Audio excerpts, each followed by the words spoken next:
2024 সালের আগস্টে বৈষম্য বিরোধী ছাত্র আন্দোলনের সময় মুন্সিগঞ্জে সংঘটিত হামলা ও হত্যার মামলার এক প্রধান আসামি অবশেষে পুলিশের হাতে ধরা পড়েছে। মুন্সিগঞ্জের নিষিদ্ধ ছাত্রলীগের সাধারণ সম্পাদক এবং পৌরসভার সাবেক কাউন্সিলর সাজ্জাদ হোসেন সাগরকে বুধবার রাতে রাজধানীর ডেমরা এলাকা থেকে গ্রেপ্তার করেছে মুন্সিগঞ্জ গোয়েন্দা পুলিশ।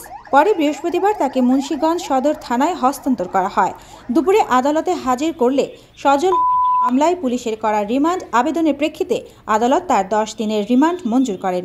বিজ্ঞ আদালত অডিও, ভিডিও এবং স্টিল ছবি সকল কিছু পর্যালোচনা করছে। মামলার মেরিট বিবেচনায় 10 দিন রিমান্ড চেয়েছে। বিজ্ঞ আদালত তাকে 10 দিনের রিমান্ড মঞ্জুর করেছে। উনি বিগত 4 তারিখে এই সরকার বিরোধী আন্দোলনে সরাসরি নিরীহ ছাত্র জনতার উপর অতর্কিত হামলা করেছে।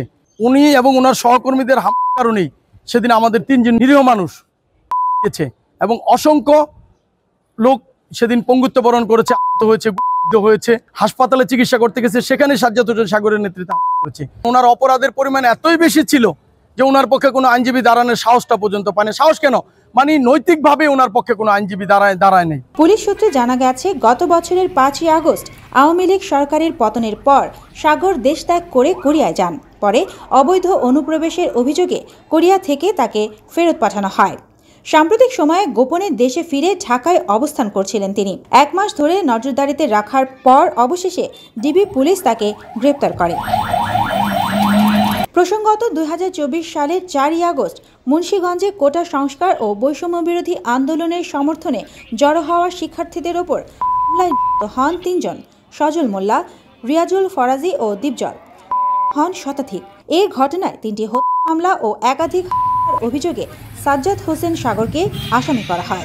মুন্সিগঞ্জের ছাত্র জনতা এবং সাধারণ মানুষের পক্ষ থেকে আমরা একটাই দাবি জানাই যে এই ঘটনার সাথে সাজ্জাদ হোসেন সাগর প্রত্যক্ষভাবে গুলি চালিয়ে আমাদের ভাই বোনদেরকে করেছে এবং করেছে। আমরা সাজ্জাদ হোসেন সাগর সহ আরও যারা চালিয়েছে নির্বিচারে তাদের প্রত্যেকের সর্বোচ্চ শাস্তির দাবি আমরা জানাচ্ছি। সাজ্জাদ হোসেন সাগর আমার ভাই মামলার এজাহারকৃত আসামি এবং গত 4ই আগস্ট 2024-এর প্রধান আসামি, যার নেতৃত্বেই আমাদের মুন্সিগঞ্জে যোগ্য হয়।